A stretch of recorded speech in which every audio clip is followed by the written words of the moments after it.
Aujourd'hui, à La Vie est belle, deux invités, Jean-François Guevremont et Rita Baga. C'est la même personne, la nouvelle queen de Montréal avec sa participation à l'émission Canada's Drag Race. On parle de tout, même les détails que vous vous posez. Et comme on est un nouveau podcast à chaque semaine, je vous demande le petit service de cliquer sur les boutons, peu importe la plateforme où vous êtes, s'abonner, s'inscrire, suivre, faites des étoiles, des pouces en l'air, des commentaires. Ça aide à faire du bruit pour encore faire plus connaître le podcast. Bonne émission! Balado, épisode 12. Jean-François Guevremont, alias Rita Baga. 3, 2, 1. J'ai potentiellement perdu des contrats de travail ou des possibilités parce qu'à un certain point dans l'émission, j'étais moins aimé que d'autres, alors que je me suis rendu plus loin que d'autres. Puis là, je le ressens des fois. Mon nom est François Charon. Devant un verre de bulle, je rencontre des gens que j'aime et qui m'inspirent pour découvrir leur vraie couleur et ce qui les motive. Préparez-vous à du positif, car malgré les montagnes russes, l'objectif est de terminer ce podcast en disant « Ouais, la vie est belle ».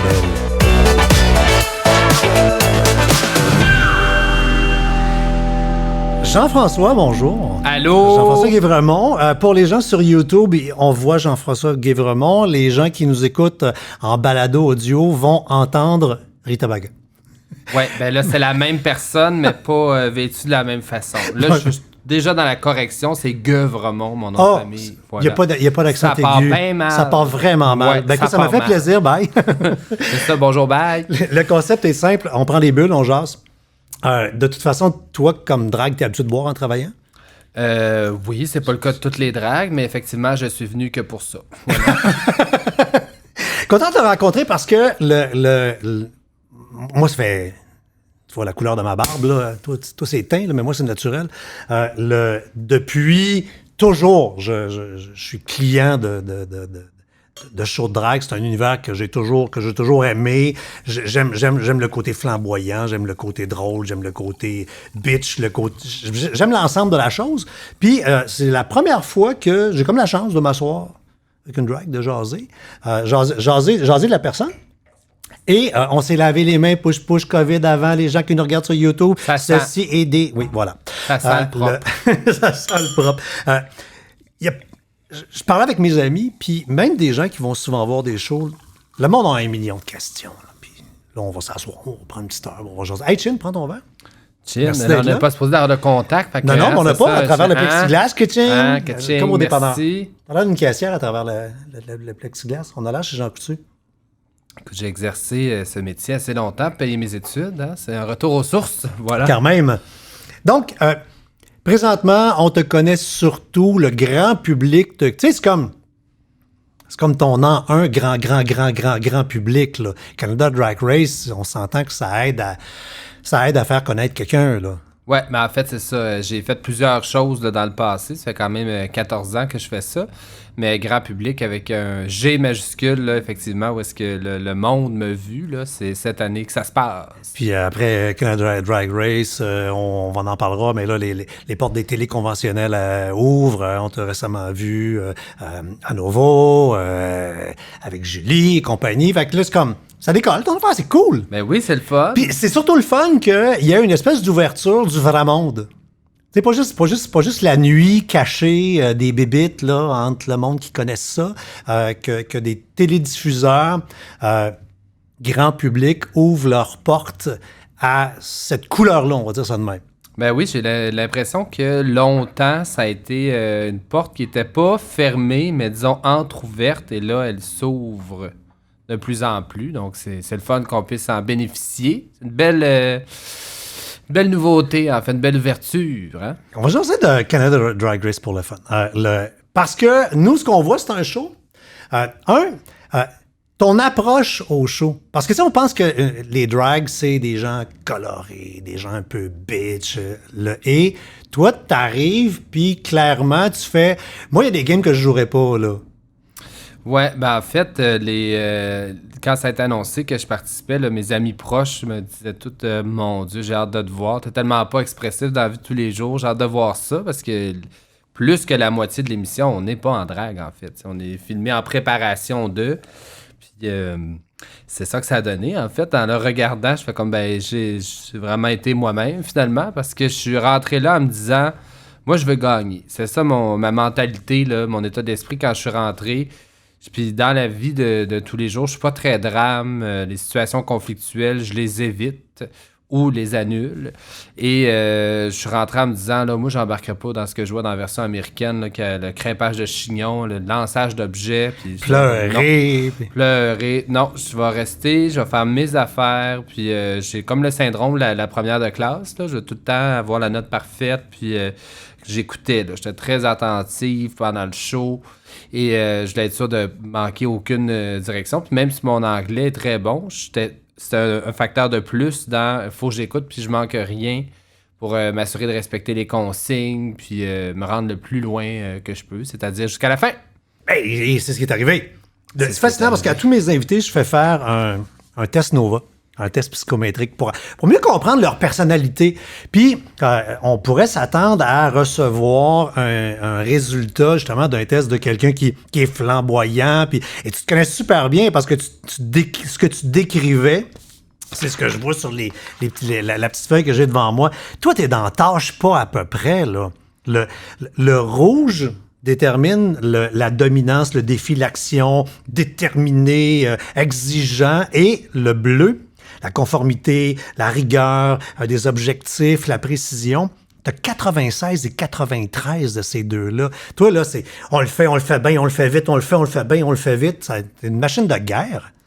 Ben, je pense que oui. Je me reconnais dans ce que tu dis, en fait. Donc, il y a une concordance résultat et ce que je perçois de moi-même. Oui, en fait, je suis très déterminé, focus, ambitieux. Mais en même temps, j'aime bien faire les choses. Donc, je veux pas... j'aime mieux parfois prendre plus de temps pour faire quelque chose puis bien le faire que de me dire je vais faire un éventail de choses plus grandes ou plus larges puis de mettre moins d'énergie. Tu sais, quand je m'investis dans quelque chose, c'est à 100%. Là, actuellement, les gens qui vont faire une job de même, c'est des gens qui ont le jaune dans le tapis. C'est comme moi, j'ai du jaune dans le tapis. Je vis pour convaincre. Puis toi, du jaune, t'étais à la naissance, il était pas là. T'en as comme 14. Ça veut dire que à la base, ça décrit quelqu'un qui est plus silencieux, solitaire, sceptique. Comment quelqu'un avec un profil de même décide de devenir drag? En fait, dans le tout début, ça me tentait pas d'être drague. Là. Justement, il y avait ce côté-là de... Ça me ressemble pas, c'est pas ma... Puis j'ai toujours baigné dans les arts, mais ça a toujours été les deux en même temps. C'est vraiment un côté plus cartésien, structuré, puis un côté où est-ce que je faisais du théâtre, de l'improvisation, du chant, puis c'était ça l'équilibre pour moi. C'est comme ça que tout le long de ma vie, pratiquement, j'ai évolué en ayant ces deux traits-là. Puis c'est devenu ça avec la drague. C'est dans la vie de tous les jours. J'organise un festival, j'ai des choses à préparer, je gère un gros budget. Puis dans ma vie plus nocturne, moins le cas maintenant, puisque je suis là de jour aussi dans la sphère publique. Dans ma vie nocturne, c'était un peu le laisser-aller, le lâcher-prise artistique. Mais même dans ma démarche artistique, c'est réfléchi aussi. Là. Je suis pas... J'ai des collègues, des amis drag que c'est beaucoup plus dans l'improvisation, puis c'est naturel. Je dirais pas que j'ai pas un talent naturel, mais j'ai constamment un besoin de me dire que quand je commence juste une performance de lip-sync, je sais qu'est-ce que je fais à tel moment dans la chanson. Ben c'est sûr, avec autant de bleu, là, tu l'as planifié, organisé, puis tu vas faire ça. Des fois, c'est pas des grosses chorégraphies, là. C'est juste que je le sais, ce mot-là, OK, faut que je le dise, puis que les gens le sentent. C'est un cue dans les paroles, là, c'est un punch. Fait qu'il faut que je sois plus expressif, faut que je sois là. Puis ça a l'air d'être très toc, mais c'est la façon que j'aborde les numéros. C'est arrivé quelques fois que je t'ai invité dans une soirée, puis là, faisant une autre. Ah, tu connais-tu cette chanson-là? Puis... je le vis moins bien. OK, ben, c'est pas réussi, là. Je suis quand même pas pire en impro, mais je le vis moins bien. J'aime mieux la structure, en général. Fait que, parlant de structure, justement, jusqu'à quel point un show comme Drag Race est hyper organisé? C'est-à-dire que, bon, nous, on regarde ça, tu sais, puis on voit telle surprise, puis là, OK, cette semaine, c'est félin, vous êtes des chats. Mais là, t'es pas cousu un set de chats dans la nuit, là. Fait qu'avant de partir, vous recevez une liste de thématiques, tant dans la version américaine que toutes les autres versions régionales. Tu fais, bon, ben, quoi, il va y avoir un défi félin, un défi romantique. Et comment ça marche? Bon, ben en fait, dans le concept de l'émission, il y a toujours un petit défi, un gros défi, puis le défilé. Donc, dans les termes plus communs, là, un mini challenge, un maxi challenge, puis un runway. Ouais. On sait vaguement, on a une liste effectivement de choses ou de thèmes. On sait vaguement ce qu'on doit apporter. Tout en se disant, faut que je le mette à ma saveur, puis avoir ça en tête. Il faut qu'il y ait une espèce de cohésion à travers les looks que tu vas offrir, mais on ne sait pas dans le cadre de lesquels de ces trois éléments-là ça va être abordé. T'sais. Je savais, par exemple, là, que des fois, là, c'est pas tu dois apporter un habit, un costume de ballet, de danseur de ballet, par exemple. C'est pas ça, là, textuellement, là. C'est dans un texte, là, c'est supposons que il y aurait un défi où vous devriez exercer. C'est vraiment. Ils font exprès de te rendre confus, là. Pour que tu n'arrives pas avec la bonne affaire. Faut que j'arrive, pas avec la bonne affaire, mais faut que j'arrive avec quelque chose qui fit avec le thème, mais faut pas avoir trop d'indices pour que justement, quand on le voit souvent dans n'importe quelle saison, c'est sûr qu'un thème comme bleu, c'est toi qui te l'appropries, mais un thème comme, je sais pas moi, film d'horreur, ben ils vont pas te dire il y a un thème film d'horreur avant, ils vont dire penser à quelque chose qui pourrait faire peur, fait que là des fois on regarde l'émission puis on est comme ben ok je vois le lien mais c'est loin, ben c'est tout le raisonnement qu'on s'est fait avant. Puis c'est sûr qu'on a le temps de s'ajuster aussi. Mais tu as le temps de t'ajuster, c'est est-ce que c'est semaine par semaine? C'est-à-dire quand on dit next week, est-ce qu'on est vraiment 7 jours plus tard? Ou on vous pogne dans un entrepôt à Toronto, puis vous êtes là pendant 18 jours, puis that's it? Je peux pas être très précis dans la réponse, mais je peux te dire que c'est quelque part entre les deux.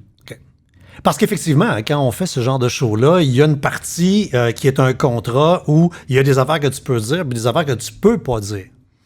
Oui, effectivement, c'est toujours c'est une bonne chose que je parle pas très vite aussi. Parce que des fois, je m'en rends compte. Je pense pas que je le ressens pas en ce moment, mais des fois, je le sens. Je fais des entrevues, puis des gens qui grattent un peu, là, voir si je vais m'échapper. Puis tout ça, mais non, mais le but, c'est pas de te piéger. Non, le but, c'est qu'on comprenne. Je le sentais pas comme ça. Non, mais le but, c'est vraiment de comprendre. C'est arrivé pendant le tournage, pendant la diffusion, surtout. Là. Ben là, pendant la diffusion, c'est sûr que c'était tentant. Je veux dire, moi, il y a un soir où on s'est ramassé avec des amis. C'était le début de la pandémie. Fait qu'on cherchait des activités. Fait qu'au lieu de le regarder à la maison, on allait sur la rue Sainte-Catherine dans un des bars pour justement aller regarder ça à la TV. Puis on s'est ramassé un soir, la table juste à côté de toi, t'étais avec ta petite gang. C'est sûr que c'était bien tentant de juste t'accrocher puis en disant OK, d'aller te gosser puis de te poser des questions parce que c'est sûr que si t'étais là, assis dans la salle, c'est parce que t'étais pas live à la TV. Là. Fait qu'il y a des affaires que tu savais. Déjà au moins sur cet épisode-là puis quelques épisodes qui s'en venaient. Les gens ont dû vraiment passer toute cette période-là à te gosser puis à... Oui, et d'ailleurs, c'est pour cette raison que j'ai été seulement 3 fois voir les diffusions là, sur les écrans dans les bars. Là. Je sais qu'ils faisaient ça, entre autres, au Cocktail, au District, au Mado.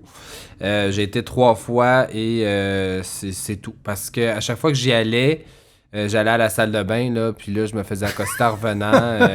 C'est toi qui gagne à soir, tu sais. Les gens voulaient savoir. Puis sur les réseaux sociaux, c'était moins pire. C'était vraiment plus en personne. Là. Je me promenais, j'allais faire une commission dans le village, puis là, je croisais quelqu'un, puis j'avais souvent des beaux mots suivis d'une question, soit sur une autre participante ou sur où est-ce que je me rends. T'sais. J'ai eu un contrat, je suis là une fois par mois, pas en zone rouge, malheureusement, à Kentley, qui est quand même à 2h30 d'ici. Et il y a une des employées de la place que je performe qui n'écoute pas l'émission. Puis à la 2e semaine, elle m'a dit ben là, moi, tu peux me dire là, si t'as gagné. Je le regarde pas. De toute façon. Ça m'a tellement fait rire. Je fais pas, oui, c'est ça, je vais te dire. Là, je vais tout te déballer de même. Là. Mais tu sais, je reviens là-dessus sur le côté surprenant. Les gens peuvent s'imaginer, justement, bon, t'es à Canada Drag Race, t'es à la télé ce soir-là, ça va bien. Toi, tu sais que tu te rends loin, là, tu sais que tu te rends en finale, là, quand on commence à te revoir dans la vraie vie. Tout est déjà filmé. Puis on pourrait s'imaginer un peu comme dans les livres de Michel Tremblay, tu sais, l'espèce de drag victorieuse qui rentre dans le bar, puis regarde-moi, puis puis t'es quelqu'un de super discret. Je veux dire, t'es le plus low profile de tous les clients dans le bar. Tu rentres, la chaise, la table dans le fond, assis dans ton coin, prends ton petit verre, tranquille, zéro exubérance, là. Non, ça surprend les gens, d'ailleurs. Vraiment, là. Surtout que dans les collègues, les personnes que je connais qui font de la drague, là, je sais que je suis vraiment pas dans la majorité là, de ce qu'on représente sans maquillage. Je suis vraiment pas dans l'exubérance. Puis souvent, je choisis une place plus discrète aussi. Puis c'est vraiment nouveau aussi avec le fait de faire des émissions grand public. Plus de gens qui me reconnaissent. Puis tout ça, là, j'apprends un peu à gérer ça. Parce que j'ai toujours passé incognito quand même. Et là, avec le début de la pandémie, les masques aussi, ça l'aidait. Et là, même avec un masque, souvent, je me fais aborder. C'est toujours pour des beaux mots. T'sais. Fait qu'au moins, c'est pas comme si j'avais commis un crime, puis là, on me reconnaissait et c'est toi qui as fait ça. T'sais. T'as-tu vécu ce que j'ai trouvé le plus particulier, moi, dans le fait d'être reconnu par les gens? C'est le fait que du monde parle de toi en te regardant devant toi, mais en te parlant pas à toi. T'as-tu vécu cette situation-là? Ah, je comprends pas. Exemple, là, t'es chez Dollar à Chenoute, t'es en train de magasiner des affaires, puis t'as le couple qui sont là. Je te le dis, c'est lui. Ben oui, c'est lui. Ah oui, oui, là, oui. Là, tu fais « Hey, je suis là. Dites-moi bonjour. Moi, vous dire bonjour. On va se parler à trois. » Mais oui. Tu fais « Hey, je suis pas dans la TV, là. Je suis à 3 pieds de vous autres. » En fait, C'est strange comme sentiment. Oui, mais dans mes traits de personnalité, hein, je regarde pas nécessairement toujours devant moi quand je marche. Je suis bien dans ma tête, j'écoute ma musique, je regarde par terre, puis tout ça. Puis quand je me promène avec mon copain, c'est lui qui le remarque tout le temps. Il dit « Bon, tu t'es fait te reconnaître. Bon, tu t'es fait te reconnaître. » Puis c'est parce que j'ai pas de eye contact, si on veut, fréquent avec les gens. Donc je le vois pas, mais lui, il dit tout le temps que les gens font des doubles le regard, là. Je te regarde une fois, puis Tout le monde te font bonjour, puis fait, t'as l'air bête, est-ce que regarde, dis bonjour, regarde, là. Allô? Ben oui, c'est ça aussi, ça m'est arrivé. Puis on avait loué une roulotte au plein bois cet été aussi, au camping gay de Rawdon. Bon, dans ce coin-là. Ouais. Ce coin-là, là, je me trompe tout le temps entre Rawdon et Rigaud. Là. Ce coin-là, là, oui. Ça commence par R. Et, vers Ottawa. Ouais, c'est ça. C'est pas mal la pire place pour passer incognito, je te dirais, pendant qu'il y a une émission comme ça qui joue. Ben, une Puis, drag queen dans un camping gay, c'est comme, ça le dit, là, le mot queen est là, fait que... Ouais, mais moi, j'ai pas pensé à ça, là. Tu sais, on avait un ami qui voulait louer... Toi, tu voulais manger des marshmallows, tranquille. Ouais, puis là, tu sais, quand je restais à ma roulotte, ça allait, mais aussitôt que c'était dans la sphère publique, disons, c'était plus complexe. La première fois que j'étais allé à la piscine, je suis là, en plus, tu sais. Madonna is in the Ben, house. juste pour aider, j'avais amené, pour faire une blague, que des grosses lunettes fumées. Si on avait des amis qui venaient à la roulotte, puis on se mettait les lunettes, tu sais. Puis là, on Puis s'en toi, a... t'oublies que t'es connu, là. J'oublie. T'es comme JF en camping. Ouais, c'est ça. Sauf que là, JF avait oublié ses vraies lunettes. Fait que là, je me suis dit, je vais prendre une grosse paire, c'est pas grave, c'est drôle. Fait que j'arrive à la piscine en petit speedo, les grosses lunettes, la serviette sur l'épaule. Je dépose ma serviette à terre, la piscine applaudit. Ça applaudit, ben oui. Hey! Là, j'étais comme... Puis là, ceux qui me connaissent bien savent à quel point je n'apprécie pas particulièrement ces moments-là. Ben, t'es un gars pas de jaune. Je cherche pas, toi, à être reconnu là, à la rigueur parce que, reviens là-dessus, ton rouge-bleu, toi, là, tu veux l'avoir. Au pire, si t'avais préparé ton affaire, t'avais dit, check-moi, ben, je vais rentrer, m'a faire ça. Là, t'aurais eu ton clap. Ouais, mais j'aurais jamais fait ça. Non, mais là, c'était ton objectif. Mais là, tu cherches pas à... Non, j'aime ça briller sur la scène, mais dans la vie de tous les jours, là, moi, je suis bien correct. C'est parce que Rita, c'est un personnage qui cherche à avoir la clap, qui veut la meilleure claque, qui veut être la première, la meilleure, mais toi, t'es pas Rita. C'est deux bébites qui ont leurs affaires. Il y en a, là, que leur personnage de drague, ils disent, mettons, c'est moi fois 25%, ou... ben, moi, dans ma tête, c'est deux choses complètement différentes. Le même... en fait, tout. Je trouve, tu sais, peut-être que je change pas ma voix comme d'autres changent leur voix, disons, mais sinon, pour moi, ça fait tellement longtemps que je fais Rita que c'est deux choses différentes. Puis souvent, je commence à me maquiller à côté d'une collègue. Puis on dirait que je vis la transformation du personnage aussi. La conversation est beaucoup plus dynamique à la fin que quand j'ai commencé. L'autre, Au début, je suis tranquille, là, nanana. Puis l'autre personne est souvent même niveau d'humeur égale de A à Z. Moi, je commence, je suis tranquille, je fais mes affaires. Puis là, à la fin, je suis comme, bon, OK, on monte sur scène. Puis là, ça... On dirait que je me suis assis sur une caisse de Red Bull. Là. Fait que l'été passé de GF à Rita, ouais, puis de Rita, ça se fait pendant ce temps-là, ouais. Si on revient à Canada, bon, on a compris que ça se passe sur un nombre X, mais fait entre les émissions, vous avez le temps de vous revirer de bord, puis tu te prépares des affaires pour le prochain show. Dans le temps, c'était comme dans les premières années, quasiment pas des shows de couturière, là, mais ceux qui gagnaient, c'était du monde qui était bon sur la sewing machine. On dirait qu'avec les années, de moins en moins, toi, t'es-tu bon sur la sewing machine ou tes costumes, tu travailles avec du monde, des équipes, du monde qui t'aide? J'ai quand même gagné 2 défis sur 3 de design. Ouais. Donc la réponse est oui pour la sewing machine. Est-ce que j'aime ça? Non. Je ne le faisais. En fait, j'ai appris à coudre parce que quand j'ai commencé, j'avais vraiment un faible revenu. Puis on voulait, c'était la première fois avec le trio avec lequel je faisais souvent des performances au début. C'est la première fois qu'on avait un numéro à nous au spectacle de production de Mado qui s'appelait Le Mascara dans Diversité. Puis là, on était parti, on faisait un hommage à Glee. On était comme 20 là-dedans, puis il fallait avoir 12 robes pareilles. Puis on avait magasiné auprès de différents designers combien ça leur coûté, tout ça, puis on n'avait pas cet argent-là. Fait que j'ai appris à coudre. J'ai demandé à un designer de me faire un modèle, puis tout ça, puis je l'ai fait 12 fois. La 12e, le zip était droit. Les 11 avant, c'est un autre truc. Fait que toi, t'as mis la 12e?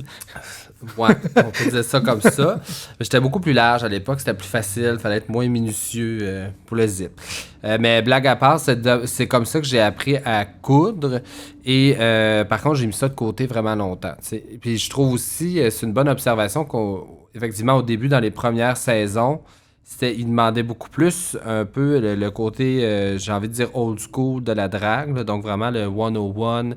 Qui est capable de se coiffer, coiffure, maquillage, costume, tu sais. Puis là, avec les années, la formule a changé. Puis, si tu te rends à la finale, j'ai l'impression que si tu es soit la meilleure chanteuse, la meilleure danseuse ou la plus drôle, là, tu as une chance. Ça l'a changé. Rendu vers la fin, ce qui compte, c'est le dernier numéro, là, le numéro de production. Puis depuis 4 saisons, c'est comme ça, on le sait. Nous, on ne le savait pas parce que c'était la première saison de Canada's Drag Race. Puis, tu sais, je suis pas mal persuadé là, que si on avait changé l'ordre, je ne sais même pas si je me serais rendu jusqu'à la fin, je ne sais pas. Parce que ce genre de show, il peut t'arriver un accident de parcours une semaine parce que pour 1000 raisons, t'es moins dedans, parce que t'as mangé des pâtes tout sans ballonner, puis t'es de mauvaise humeur cette journée-là. Oui, ça dépend des challenges. La semaine 9, c'était ce qu'on a eu, c'était un design challenge. Le 3e, c'est ça qui est drôle, c'est Jimbo qui est parti. Jimbo, c'est la seule dans les 4 qui a une formation vraiment en design, là, qui sait coudre de A à Z. Moi, je sais la base. Là. Je suis un bon œil artistique, mais je sais la Tout ça te prend 14 robes avant de faire un zipper dread. Ça. Lui, il y a des patrons, il est capable d'en faire, tout ça, puis il a été éliminé parce que là, c'était rendu vraiment précis. Là. J'aimais pas ces looks-là à cause de tout ça. Mais si ça avait été, par exemple, c'est déjà drôle qu'il a été éliminé, alors que c'était le plus compétent des 4 là-dedans, mais si ça avait été un comédie, un stand-up comic challenge, là. Je suis pas sûr, moi, que Scarlett Bobo elle aurait gagné cette semaine-là puis qu'elle aurait fait la finale, tu sais. Ou même Priyanka, que toutes les fois qu'il fallait qu'elle fasse de l'impro, ça n'a pas bien été, tu sais. Fait qu'on on est toujours à la merci de c'est quoi. Puis pour les gens qui pensent que c'est fait d'avance puis qu'on sait déjà c'est qui le gagnant ou la gagnante, Ben non, parce qu'on sait pas c'est quoi l'ordre ni c'est quoi les challenges. Puis même la fin, le concept de ces émissions-là, c'est que lorsque vous faites votre finale, vous savez même pas que vous gagnez. Ça doit être vraiment chien comme finale parce que tu filmes, vous êtes 3, vous êtes 4, vous êtes 2, peu importe, puis c'est un format qui est repris par plein de téléréalités. Lors de l'enregistrement de la finale, il arrive à « And the winner is... » Puis là, il filme le scénario « Toi, tu gagnes », le scénario « Toi, tu gagnes », le scénario « Toi, tu gagnes ». Fait que là, t'as fait semblant pour la caméra que c'était toi qui gagnais, avec toutes les émotions que ça est chier, sale, ça. Et puis ça, là, ça me cause... Tu sais, pour vrai, là, on a fini le tournage l'automne. La première était le 2 juillet et la finale était le 3 septembre. C'est long, là. C'est long. Et de la finale... filmé jusqu'à la diffusion de la finale, j'étais une journée sur 2 avec un des 2 scénarios que je m'étais fait. Moi, dans ma tête, c'était clair que... Ah là, t'étais bipolaire de victoire, là. Tout le long. Ben c'est Priyanka. Ah non, c'est moi. Ah, c'est Priyanka. Ah non, c'est moi. À chaque jour, je changeais. Dans ma tête, c'était clair, c'est soit Priyanka ou c'est moi. Pas que Scarlett a moins de talent ou une moins bonne route. C'est que dans ma tête de fan de l'émission... C'était ça. Ça aurait été surprenant que quelqu'un qui a été under the radar si longtemps gagne à la fin. Ça, je pense que ça aurait été une première. Puis là, je me disais en même temps, veulent-tu faire un angle de... le hard work pays off, là, c'est ça qu'ils veulent faire. Mais c'est vrai que c'est une méchante torture pareil. Fait que veux pas, tu y penses, tu t'en rêves la nuit sans virer fou, mais c'est important pour toi, là, pareil. Là. Si tu deviens la reine de Drag Race, quoi, c'est 100 000 $ en plus, quand même pas rien, 100 000. En plus, non déductible d'impôts. Mais c'est clair? Ouais, c'est clair. Mais la petite parenthèse que je faisais, c'est, parce que là, tu parlais, on filmait les différentes versions, tu sais. Mais à chaque jour, je repensais à ça. Puis là, j'avais des théories. Moi, j'ai passé 2e. La première qu'on a mis, c'était Priyanka. Non, j'ai passé 3e. Okay. C'était Priyanka, Scarlett, puis moi. Puis là, il disait l'ordre, ça n'a pas d'importance. Vraiment, ça n'a pas d'importance. Mais t'es rationnel au bout, t'analysais l'affaire, toi, là. Moi, j'analysais tout, là. Et je me suis dit, à un moment donné, ils m'ont-tu mis dernière parce que je suis la moins expressive puis ils veulent que je vois c'est quoi que les 2 autres ont fait. Tu sais, j'étais vraiment dans l'analyse extrême. Parce que c'était une de tes craintes, ta face pas d'expression, ton air bête, là. Ouais, je me disais, c'est sûr qu'ils me mettront pas en premier parce que si c'est moi qui gagne pour vrai, j'ai sûr que j'aurais pas la plus grosse réaction. Ils vont demander... Je m'étais dit en plus, juste avant qu'ils disent le nom, là, j'étais vraiment dans l'analyse. Ça va être Priyanka qui vont dire en premier, c'est elle la plus expressive. Là, ils veulent qu'elle sette le ton pour les 3. Là, ils ont dit Priyanka, je me suis dit, OK, j'ai raison dans mon cheminement. Alors, je crois que ça pourrait peut-être elle qui gagne. Là, j'étais vraiment dans l'analyse. Puis quand, je l'ai jamais dit en entrevue, t'es-tu prête? Vas-y.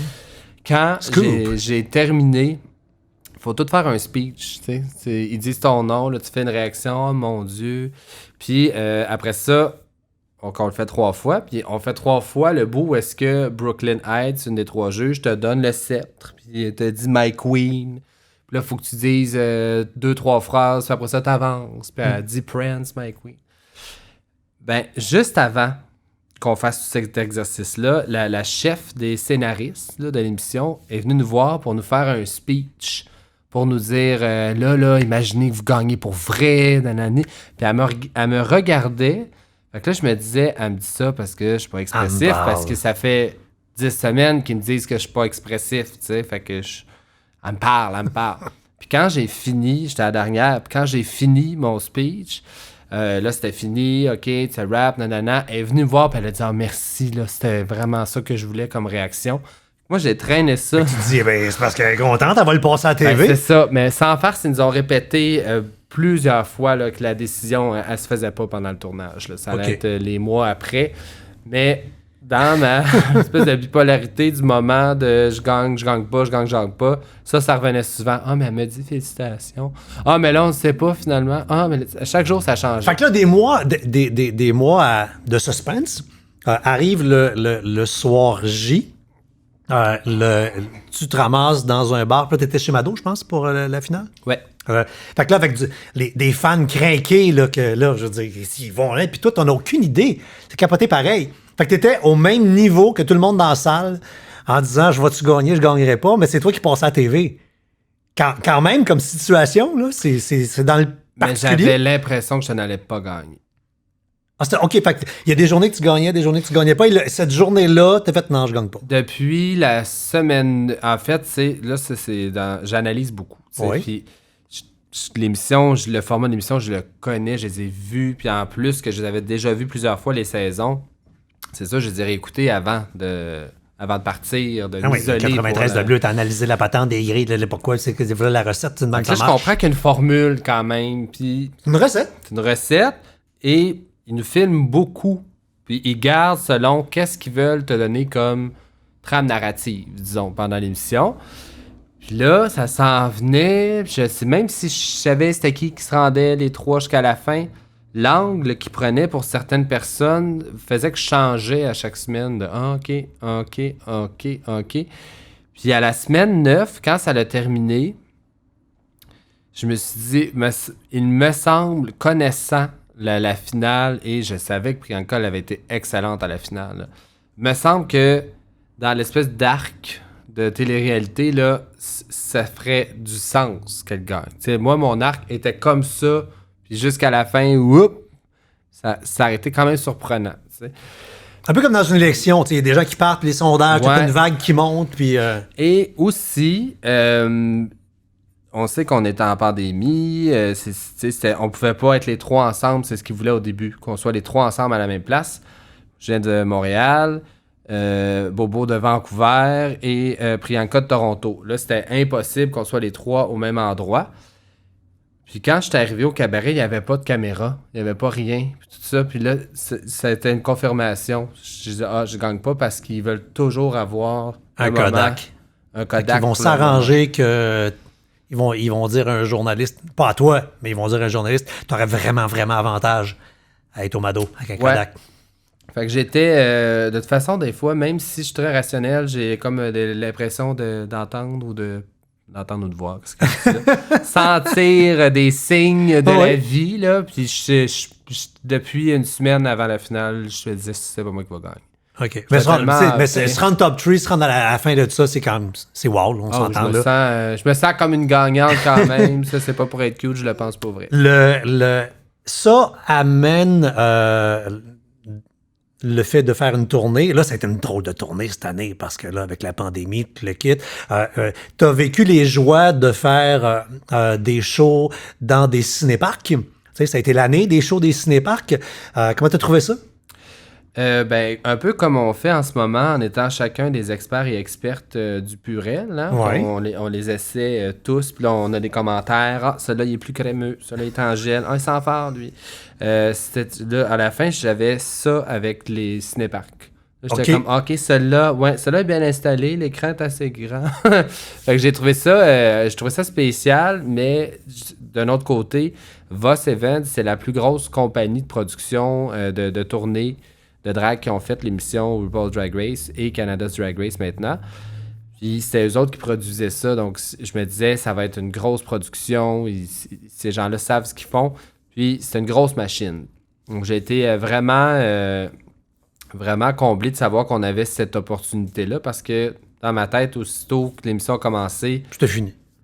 Oui, c'était fini, puis je me disais, on n'aura pas tourné, là, ça se peut pas. On fera pas une tournée avec cette compagnie-là américaine dans des salles à 50 personnes, c'est impossible. Mais c'était particulier. Moi, j'ai été un soir, quelles conditions pour faire un show pareil.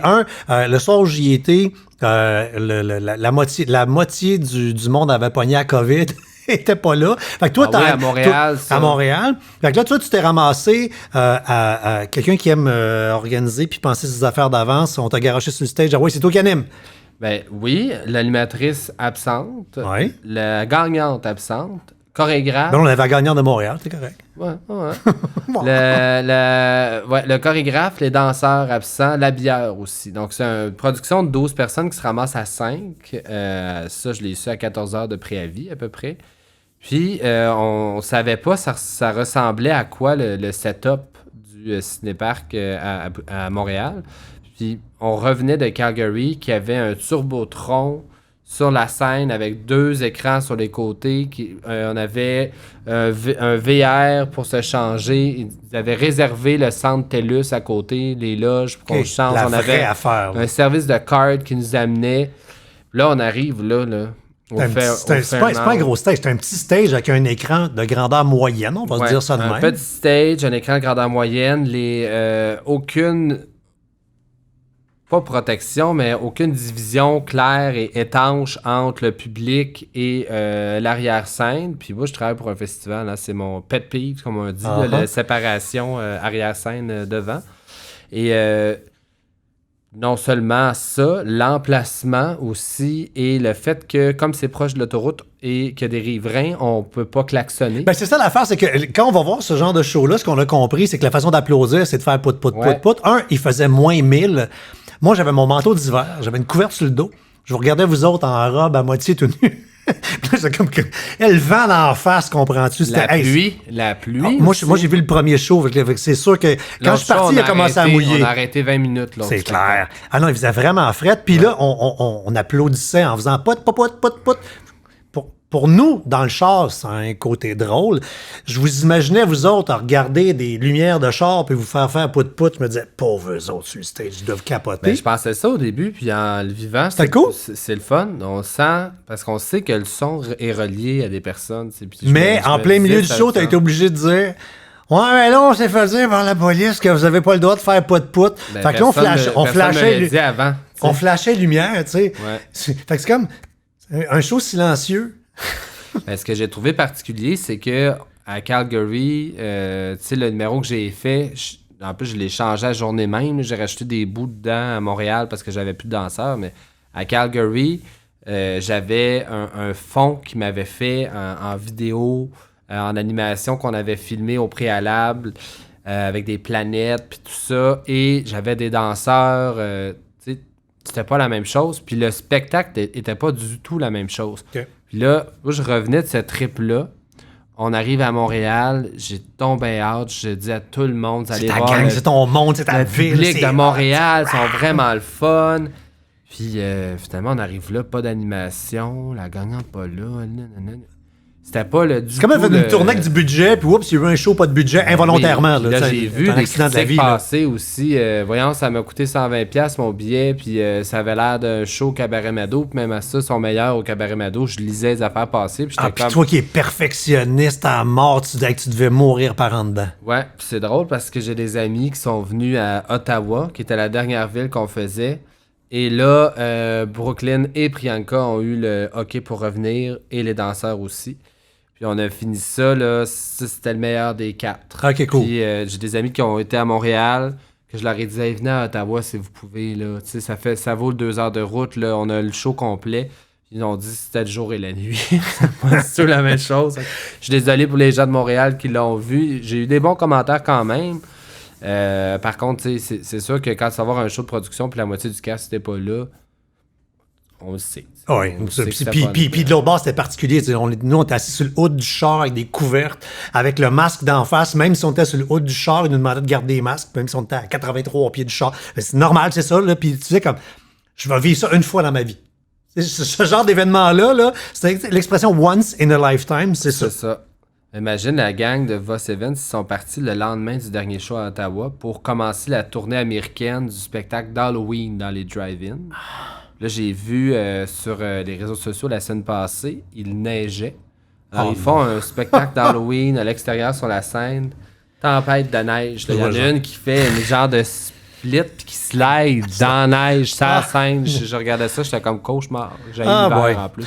Cauchemar. On va rapper l'aventure Canada's Drag Race sur les réseaux sociaux.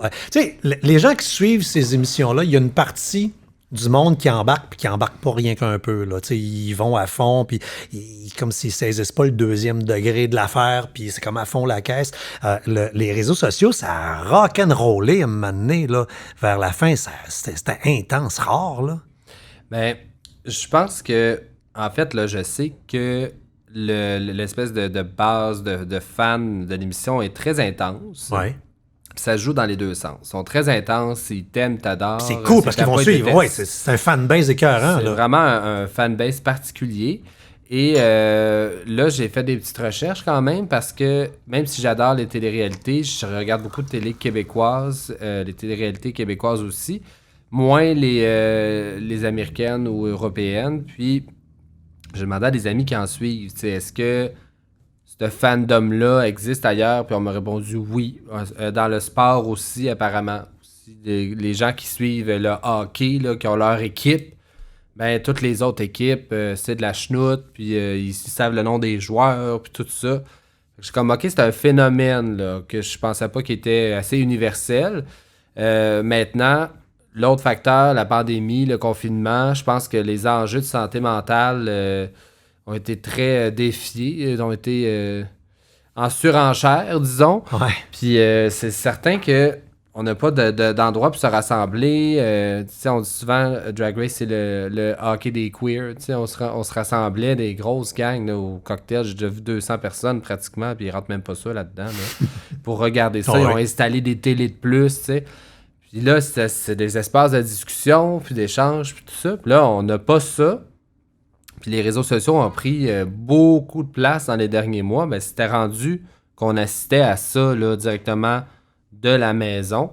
Puis là, où est-ce que j'ai personnellement trouvé que ça dépassait la limite, c'est quand les gens sont mis à m'écrire directement, puis ou de m'identifier dans leur publication pour être sûr que je vois qu'est-ce qui était écrit. Puis là, c'était comme... bon. OK, avec les gens crachaient du venin, ben, être sûr de te taguer parce que tu vas le vivre, le venin, là, que j'ai envie de te dire. C'est sûr que ça va être par Express Post là, que je te l'envoie. Là. Ah ouais. Ouais, puis pour vrai, là, j'ai fait... Je pense que j'en ai beaucoup parlé de ça, puis ça me dérange pas d'en reparler. Mais là, la seule chose qui m'embête encore à ce jour aujourd'hui, c'est que j'ai potentiellement perdu des contrats de travail ou des possibilités parce qu'à un certain point dans l'émission, j'étais moins aimé que d'autres, alors que je me suis rendu plus loin que d'autres. Puis là, je le ressens des fois...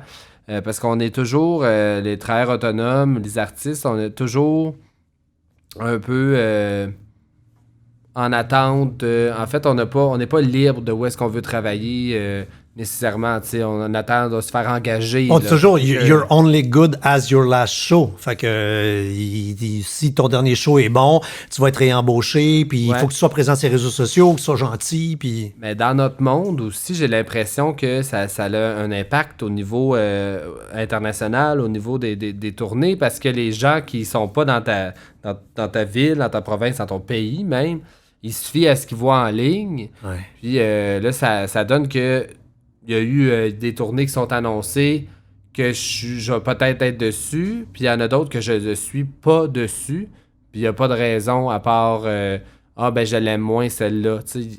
Je vois ça, puis je suis comme OK, ben as-tu écouté l'émission? Parce que je pense que je suis dans les 3 personnes qui n'ont pas été désagréables envers d'autres mondes pendant le spectacle. C'est pas comme ça que je suis dans la vie, tu sais. Ah ouais?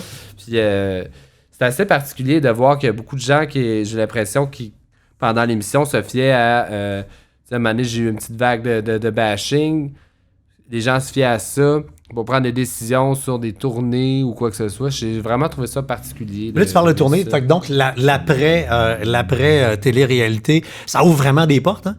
Ouais, la communauté, je dirais surtout queer, parce que de ce que je vois dans les projets de tournée, c'est surtout dans les bars de la diversité sexuelle et de genre. Très fan à travers le monde des émissions Drag Race. Puis le fait que c'est la première année, c'est une bonne chose pour nous parce que on est quand même le penchant canadien d'une franchise qui fonctionne depuis des années. Comme il y a un engouement mondial... Les gens de tous les pays veulent écouter les éditions des autres pays pour voir comment ça se passe. Fait que l'édition canadienne a été écoutée. Là, la route est faite là, pour... Il y a des agences qui s'occupent de booker des tournées que si tu vas en Europe, tu peux faire 6 pays, tu vas dans ces bars-là, dans ces villes-là.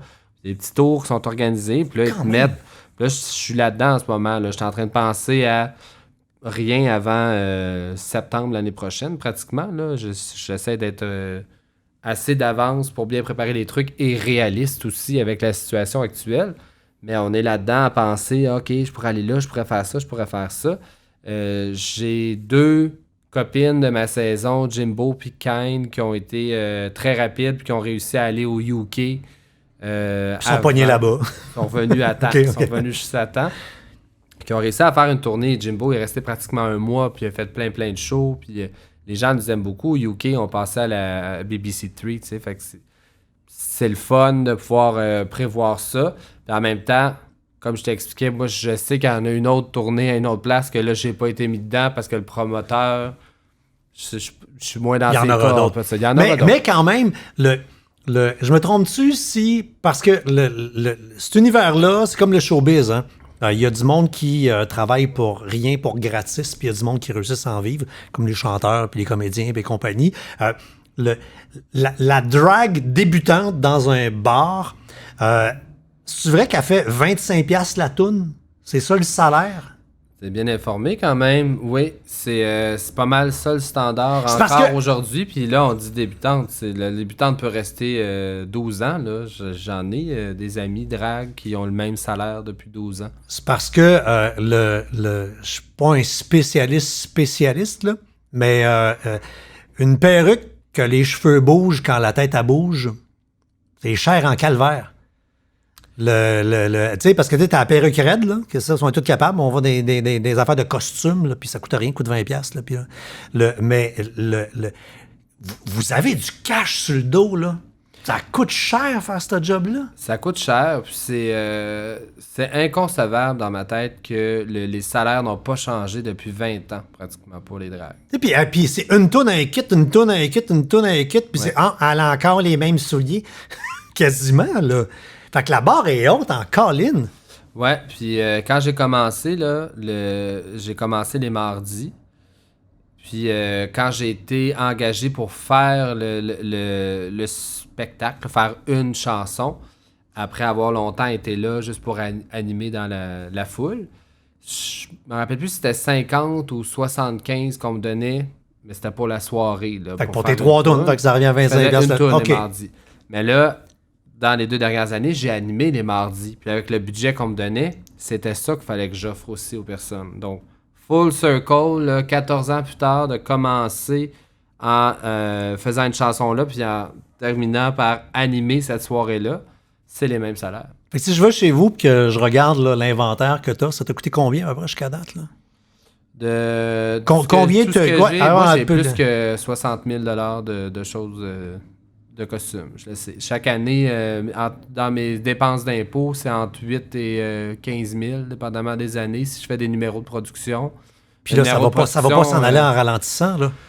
Non. Parce qu'en faisant des tournées, ça va être de plus en plus... Je veux pas te décourager. Non, je suis dans une place confortable et privilégiée, et je le sais. Parce que là, j'ai plus de demandes, puis on me demande de faire plus de choses.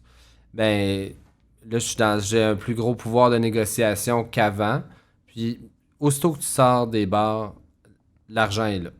Ben, puis parlons-en, parce que toi, rapidement, t'es une des drags qui est sortie des bars parce que au début, rapidement en carrière, t'as personnifié Adele quand Adele a explosé puis qu'elle est devenue comme genre la chanteuse la plus... exploser, je vais mettre mon verre juste ici de façon moi, très subtile. Ben oui, parce qu'il veut un refill. Fait que là, je me push les mains et je vais faire la waitress. Merci. Ben oui, quand même. Fait que toi, tu sais, une des affaires qui t'a aidé à te mettre sur la map et à sortir des bars, c'est que t'es un sosie quasi naturel de Adele.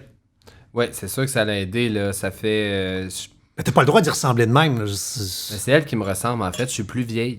Ben d'ailleurs, c'est qu'on se disait, elle te ressemble, puis c'est qui a copié qui? Parce que vous étiez tous les deux rondelets, et là, les deux, vous avez perdu beaucoup de poids. Fait que qui a copié qui? C'est elle qui m'a copié. Ah, tabarnak. Moi, je suis l'aîné, hein. Fait que c'est ce que je me dis. C'est ce que je me dis. Je fais plus longtemps qu'elle, que je fais du spectacle aussi. Mais c'est drôle parce qu'effectivement, ça l'a donné un second souffle, ou pas un second souffle, je dirais une autre corde à mon arc, ou une autre direction à ma drague qui était beaucoup plus clownesque et humoristique. T'as fait du corpo, toi, là. Ouais, j'en ai fait beaucoup de corpo, grâce à Adele notamment, parce que ça m'a ouvert les portes du grand public. Depuis quelques années, tout le monde connaît ça, RuPaul's Drag Race, tout ça. Mais avant ça, quand ça commençait, là... quand c'était juste sur logo, avant la saison je dirais 5, là. C'était quand même... fallait être dans les communautés pour connaître l'émission ou aimer bien gros les dragues. Ben, j'avais accès à des corpos quand même. Les gens, surtout les gens des communautés qui occupaient des fonctions RH, mettons, là, ou qui s'occupaient des parties de Noël, des affaires-là.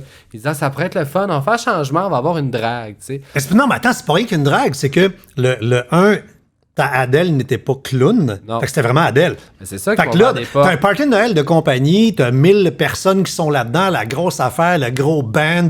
Et là, un moment donné, on a une surprise pour vous, mesdames, messieurs. Voici Adèle. Je suis sûr qu'on t'a présenté comme étant Adèle au premier degré une couple de fois, là. Au moins 50. Bon, c'est ça. Fait que là, le monde disait, voyons, tabarnak, qu'ils se sont payés Adèle, c'est quoi cette affaire-là? Ouais. Puis tu y ressembles tellement que c'est méga crédible que ce soit Adèle qui est là. Ben, je suis très chanceuse de tout ça, là, je te dirais, parce que justement, en ouvrant la porte on pourrait avoir une drague, la façon que ça fonctionnait et qui a marché pour moi longtemps, c'était pour rassurer les gens. Ouais, mais c'est pas une clown, elle est pas vulgaire, elle fait Adèle, puis on dirait vraiment que c'est elle. OK, on va dire qu'on a Adèle. Ben Puis oui. là, ça, je l'ai fait à L'Oréal devant des centaines de personnes.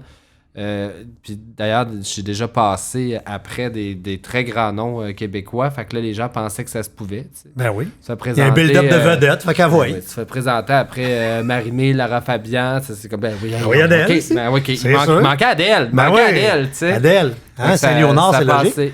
Puis ça l'a... oui, c'est sûr que financièrement, c'est intéressant, mais j'ai trouvé ça très intéressant de commencer à faire du corpo pour sortir un peu du public plus habituel que je connaissais, voir des réactions vraiment plus genuines là, de...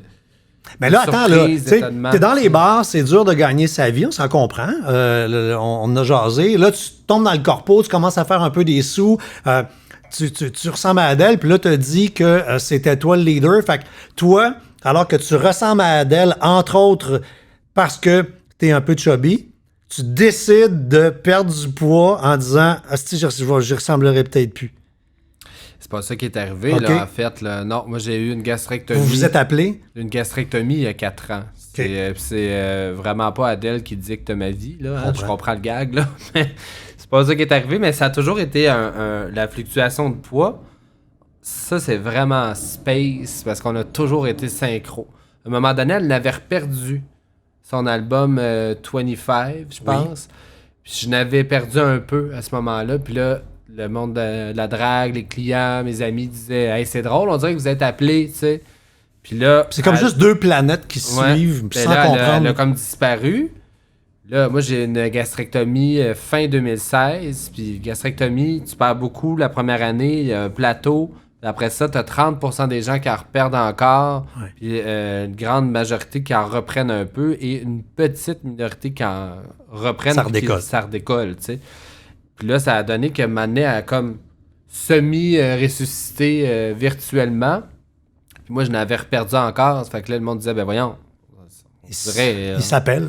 On dirait que vous êtes pareil, que vous vivez la même chose en même temps. Puis là, SNL, récemment, est sortie là. Puis je la regarde. Là, il y a eu 2 fois. Puis en plus, ils l'ont mis un Manet avec des gros cheveux. Puis tout ça. Puis j'ai toujours su qu'on se ressemblait, tu sais. Mais là, avec les gros cheveux. Puis le maquillage, tout, je la regardais. J'étais quand. Et là, c'est la première fois que je trouve ça weird, là. Oui, non, c'est vraiment ça, particulier. ça me fait comme, hein, mon Dieu.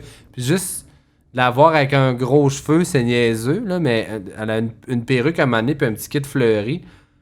J'ai fait un arrêt sur image, puis je l'ai regardé, puis j'étais comme... Ah J'étais à la TV. j'étais à la TV.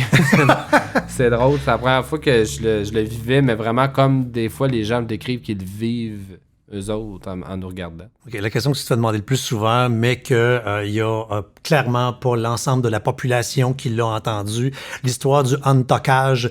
Tu sais, t'es un monsieur, fait que t'as des kiwis, puis... Mais tu sais qu'on peut Un être un petit monsieur cocombe. sans kiwi puis concombre aussi. Oui, mais il y a des messieurs avec kiwi cocombe, Oui. puis là, on le voit à TV, là, le gaffer tape, puis elle revire ça à l'envers. Ça doit faire mal, c'est un maudit moyen temps. Il y a plusieurs techniques, en fait, là, pour le tucking qu'on appelle, donc le cachage. Ça, c'est si on a quelque chose qu'on veut, premièrement, cacher et qui est externe. Oui, parce que si tu mets un costume de bain de fille ou un legging bien serré, ben t'as pas la poche de hockey d'habitude, là. Mais c'est ça, c'est si tu veux. Oui. Si tu veux le cacher. Si tu as quelque chose et que tu veux le cacher, tu peux. Ça s'appelle le tucking. À l'inverse, par exemple, une drag king peut s'ajouter quelque chose. Clairement. Il y a plusieurs techniques. Celle que les gens connaissent le plus, c'est vraiment un tape, là, donc de se tirer le gland vers l'arrière, puis de se mettre un tape en bas du nombril jusqu'à en haut, à peu près au coccyx, là, pour que ça l'écrase, puis de se rentrer les testicules dans ce qu'on appelle le spa. Hein? Donc, c'est pas les gosses, c'est pas le pen, c'est entre les deux, À une espèce quelque part. de cavité. Hein? Ouais.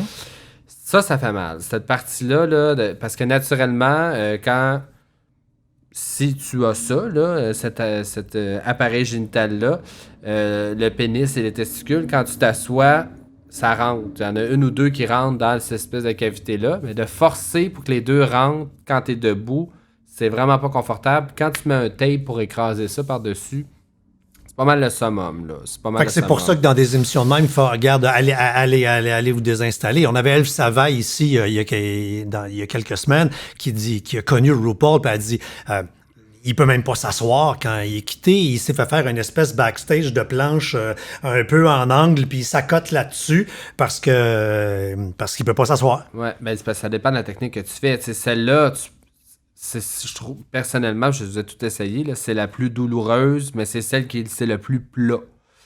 Sinon, t'en as d'autres là, qui font... je me remonte tout par en haut, puis je me mets des couches très... oui, opaques, mais en fait très serrées, qui vont écraser le tout. Là. Fait que là, ça devient écrasé. Moi, c'est ce que je fais le plus souvent. Sinon, quand... Parce que dans le fond, c'est quasiment comme un sous-vêtement. C'est ce qu'on fait, les gars.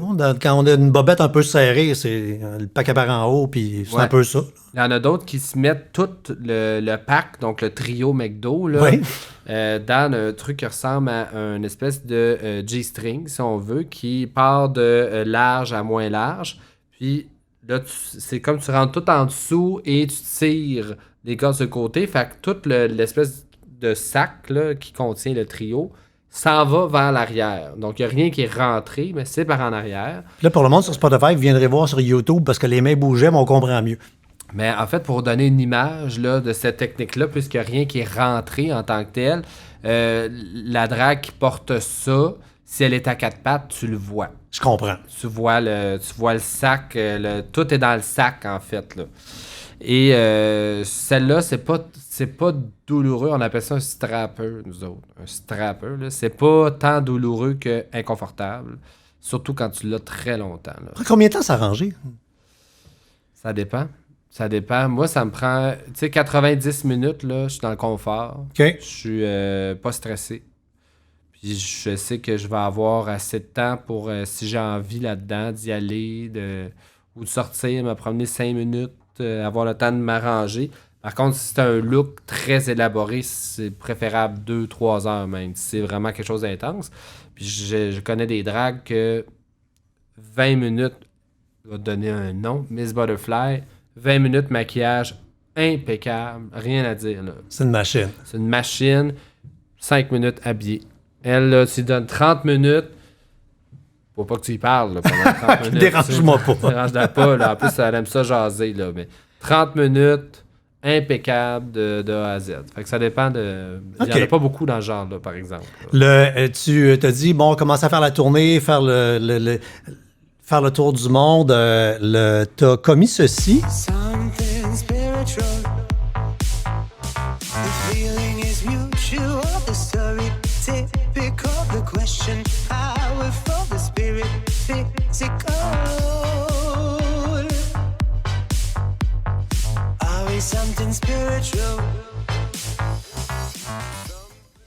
Tu fais une drôle de face, c'est pas toi? Ben, c'est parce que je sais pas qu'est-ce qui s'est passé avec le son dans mes écouteurs. Ah oui, ça débarquait. C'était Something Spiritual qu'on Ouais, fait jouer. un moment donné, genre... OK, t'as le fil qui a lâché. Là, j'étais comme... C'est toi qui fait jouer le monsieur. Oui, fait que les gens qui ont été le podcast écoutaient ta tune, Something Spiritual. Ben oui, j'ai de remarquer. En plus, j'ai des écouteurs, mais j'entends rien des écouteurs. Le fil est déplugué. Non.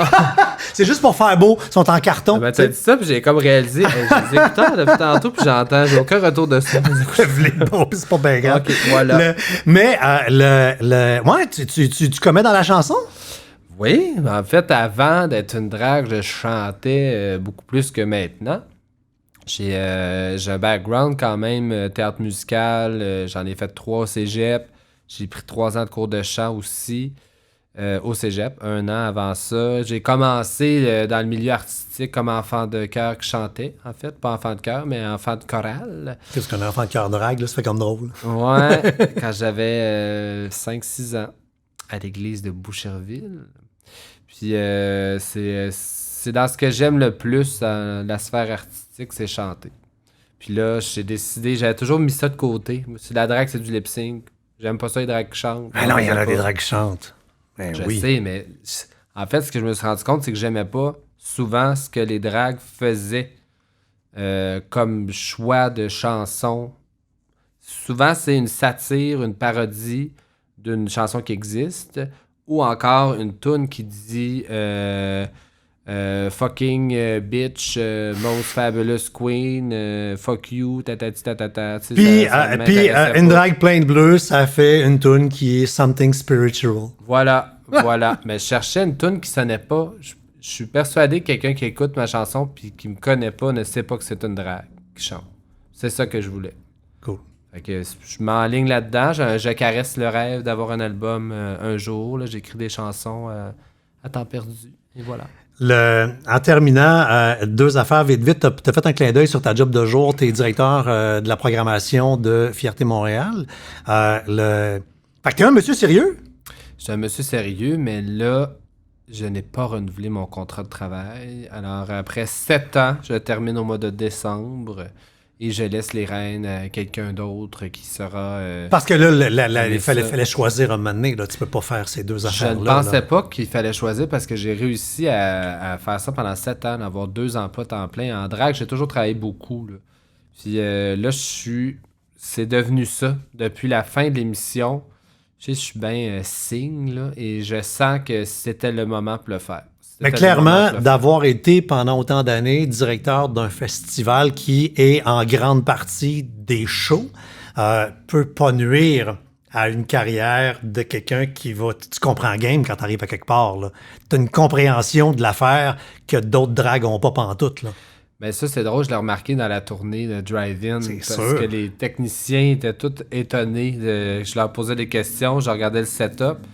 Puis la première place qu'on a faite à Calgary, je regardais, ah mon Dieu, il a installé ces lumières de cette façon-là. Puis là, je jouais un peu en arrière, puis je regardais le setup. Puis là, j'ai demandé à un, je peux-tu voir c'est quoi Régie en arrière? Ça, je suis par curiosité, tu sais. Le Quand téléphone j'ai marche dit, pas, puis... Quand j'ai dit que je travaillais pour un festival, ça a comme ouvert une porte, puis il m'a parlé. Puis les autres dragues m'ont dit tout le long de la tournée, hey, ça paraît que tu travailles pour un festival. Ça, j'ai comme le petite déformation professionnelle, je remarque, bon, OK, le craft, il est là, c'est telle personne qui s'occupe C'est de bien ça. fait, c'est Ça, bon. c'est bien fait. Bonne Ah, c'est ça, température. j'ai toujours l'œil critique. Là, Ah ben c'est sûr quand t'as un petit côté inspecteur du gouvernement là, pour que les normes soient respectées. Ouais. Là. ouais, je regarde tout. Voyons, comment c'est qu'il a mis ça là? Ah, c'est ça, puis la façon de placer bouteille d'eau, le petit toc de même. Je regarde c'est qui que l'œil ou l'effort. Là. Tu sais, des fois, il y a des gens qui garochent une bouteille d'eau sur une table, t'en as d'autres qui les placent toutes. Oui, Moi, ceux qui les placent toutes, là, t'es aimes. je sais pas si ça C'est une émotion. c'est une émotion chez moi. J'aime cette personne d'avance sans la rencontrer. Tu disais tantôt, petit premier de classe, de ce que je comprends en t'ayant stalké un peu sur le web, t'es une bolle. Dans le sens que dans mon CV, moi, j'ai pas gagné le prix Odyssée au cégep et en 2004, le prix de la lieutenant-gouverneur Lise Thibault. D'ailleurs, j'ai pissé ma vie quand j'ai vu que tu avais gagné un prix de Lise Thibault parce que tu travailles beaucoup au cabaret Mado. Mado t'a donné ta première chance. Puis Mado, il n'y a pas un soir qu'elle fait pas des jokes de Lise Thibault. C'est comme tout est dans tout. Là. Ouais. Fait que quand tu as reçu le prix, tu t'imaginais Le pas. prix, Là. sa photo dessus, je voudrais juste le spécifier. J'ai un cadre avec sa photo dessus, là, puis un certificat.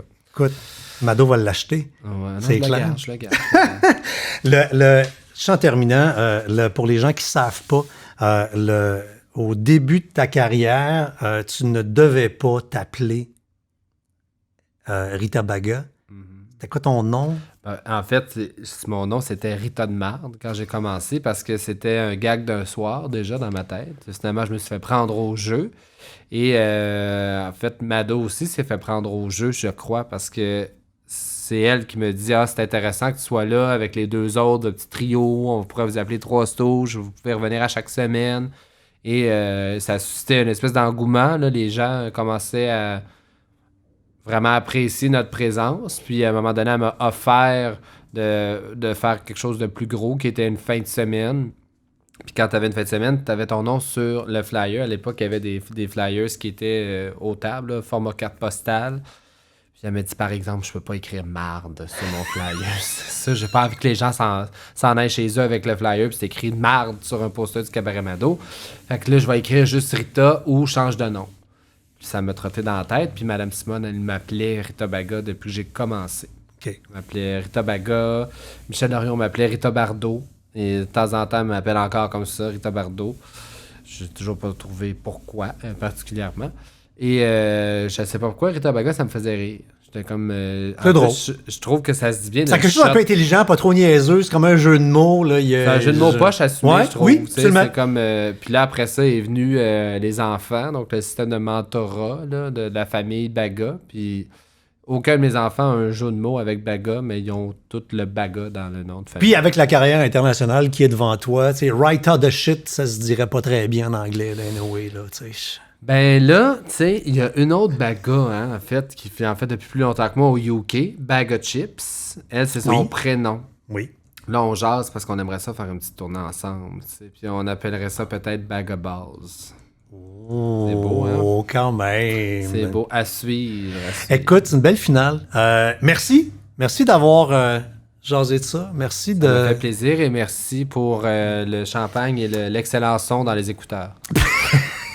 Aussi.